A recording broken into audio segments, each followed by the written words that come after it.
Welcome to Siddhivinayak Education Institute.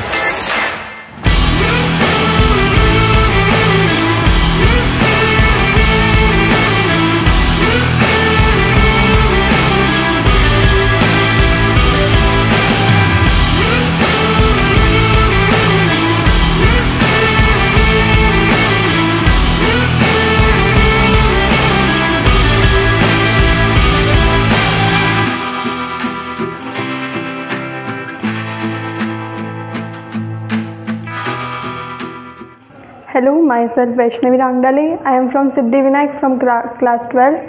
तो आज हम डिस्कस करेंगे फेजर डायग्राम्स के बारे में। तो पहले हम डिस्कस करेंगे प्योर रेजिस्टिव के बारे में। तो प्योर रेजिस्टिव में क्या होता है? प्योर रेजिस्टिव जिसमें सिर्फ रेजिस्टेंस रहेगा, उसके साथ एसी सोर्स कनेक्ट रहता है। इसमें ना ही इंडक्टेंस रहेगा और ना ही कैपेसिटेंस रहेगा। तो सबसे पहले हम बात करेंगे, तो यहाँ पे ओहम्स लॉ हम नहीं लगा सकते, क्योंकि यहाँ पे करंट की जो डायरेक्शन रहती है वो एट इंस्टेंट चेंज होते रहती है, कभी इधर कभी उधर, कभी इधर कभी उधर। इस वजह से हम यहाँ पे ओहम्स लॉ नहीं लगा सकते। तो यहाँ पे हम किरचॉफ्स लॉ लगाएंगे। तो यहाँ पे आएगा V minus I R is equals to 0। तो V is equals to I R. हम V की इक्वेशन लिख सकते हैं V naught sine omega T. तो अगर हम यहाँ पे पुट करते हैं तो V naught sine omega T equals to I R. तो R को हम इधर ट्रांसफ़र करते हैं, तो यहाँ पे आएगा V naught sine omega t rate is equals to I.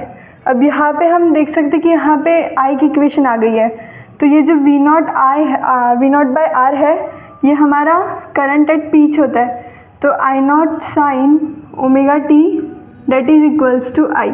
तो ये जो इक्वेशन आ गई, ये हमारी I की इक्वेशन है, और ये जो इक्वेशन है ये वोल्टेज की इक्वेशन है। तो अगर हम इसका फेजर डायग्राम बनाना चाहेंगे, तो फेजर डायग्राम बनेगा, यहाँ पे हम रिफरेंस यहाँ पे किसको ले रहे हैं? वोल्टेज को ले रहे हैं, ठीक है। तो यहाँ पे हम वोल्टेज को रिफरेंस लेंगे। तो ये आ गया V, ये आ गया I। तो यहाँ पे अगर हम ड्रॉ करना चाहें तो देयर इज V नॉट, और यहाँ पे हम अगर देख सकते हैं तो ये और ये जो है सेम फेज में है। सेम फेज में मतलब इसका फंक्शन भी सेम है, दैट फंक्शन इज सेम।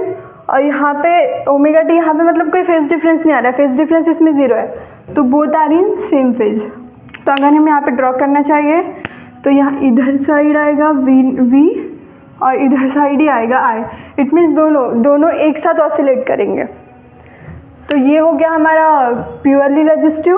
अब हम बात करेंगे प्योरली कैपेसिटिव के बारे में।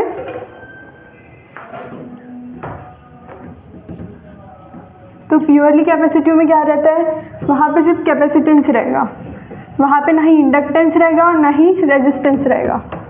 सबसे पहले हम दूसरी बार बात कर रहे हैं, दैट इज प्योरली कैपेसिटिव। तो प्योरली कैपेसिटिव में हम यहाँ पे कैपेसिटर ड्रॉ करते हैं विथ एन एसी सोर्स। तो यहाँ पे हम करंट की डायरेक्शन एट इंस्टेंट ये मान लेते हैं एट टाइम t। तो अगर हम यहाँ पे करंट के इसके प्योरली कैपेसिटर के मतलब वोल्टेज की लिखेंगे, तो voltage is equals to V naught sine omega T रहेगा। अब यहाँ पे हम देख सकते हैं, तो हमको यहाँ पे अब हमको करंट की डायरेक्शन चाहिए। तो करंट की डायरेक्शन हम कैसे लिखेंगे? दैट इज, हमने एक इक्वेशन पढ़ा था कैपेसिटेंस में, that is Q is equals to C V. Q is equals to C V होता है। तो यहाँ पे हमारे पास वोल्टेज की इक्वेशन है, तो Q is equals to C V naught sine omega T, ठीक है। तो अब हम और एक रिलेशन जानते हैं कि I is equals to D Q by D T होता है। तो D हम यहाँ से Q रिप्लेस कर सकते हैं यहाँ पे। तो I इज इक्वल्स टू आएगा सी V naught sine omega T by D T. तो यहाँ पे हम देखेंगे, तो हम यहाँ पे डिफ्रेंशिएट करेंगे। तो डिफ्रेंशिएट करने के बाद जो इक्वेशन आएगी, that is I is equals to C omega V naught cos omega T. तो यहाँ पे हम देख सकते हैं कि ये जो ओमेगा सी है इसको हम रिप्लेस कर सकते हैं। तो I is equals to V naught by 1 by omega C, इसको हम ऐसा भी लिख सकते हैं। तो we naught sine omega T. तो ये जो निकलता है हमारा, इसको हम क्या बोलते हैं, कैपेसिटिव रिएक्टेंस बोलते हैं। तो इसको हम लिख सकते हैं वी नॉट बाई एक्सी, इसको हम एक्सी से डिनोट करते हैं कैपेसिटिव इंडक्टेंस को। तो एक्सी की वैल्यू जो आई हमारे पास वो आएगी 1 बाई ओमेगा सी, ये हमारा कैपेसिटिव इंडक्टेंस है। अब यहाँ पे हम देख सकते हैं कि ये कॉस में है और ये साइन में है, तो हमको फंक्शन सेम करना पड़ेगा। तो फंक्शन सेम करने के लिए हम क्या कर सकते हैं, I is equals to C omega v naught cos omega t plus pi by 2। तो यहाँ पे हम क्या देख रहे हैं कि जो ये है करंट है वो लीड कर रहा है बाय पाई बाई 2 वोल्टेज से। तो हम अगर यहाँ पे फेजर डायग्राम ड्रॉ करना चाहिए तो फेजर डायग्राम क्या आएगा हमारा, दैट इज ये हमारा वी टोटल रहेगा। तो फेजर डायग्राम अगर हम ड्रॉ करना चाहेंगे तो वोल्टेज क्या कर रहा है, लैग कर रहा है। तो वोल्टेज हम रेफरेंस ले रहे हैं दैट इज वी, और ये जो कर रहा है पाई बाई 2 से क्या कर रहा है, लीड कर रहा है। तो लीड करेगा तो इक्वेशन इज देयर, यह रहेगा हमारा आई। तो ये जो है ये हमारा फेजर डायग्राम हो गया किसका, कैपेसिटिव का। अब हम बात करेंगे प्योरली इंडक्टिव की। तो प्योरली इंडक्टिव में क्या रहता है, वहाँ पे सिर्फ इंडक्टेंस रहेगा, वहाँ पे कैपेसिटेंस नहीं रहेगा और ना ही रेजिस्टेंस रहेगा। तो यहाँ पे अभी हम बात करेंगे प्योरली इंडक्टेंस की। तो थर्ड इज प्योरली इंडक्टिव।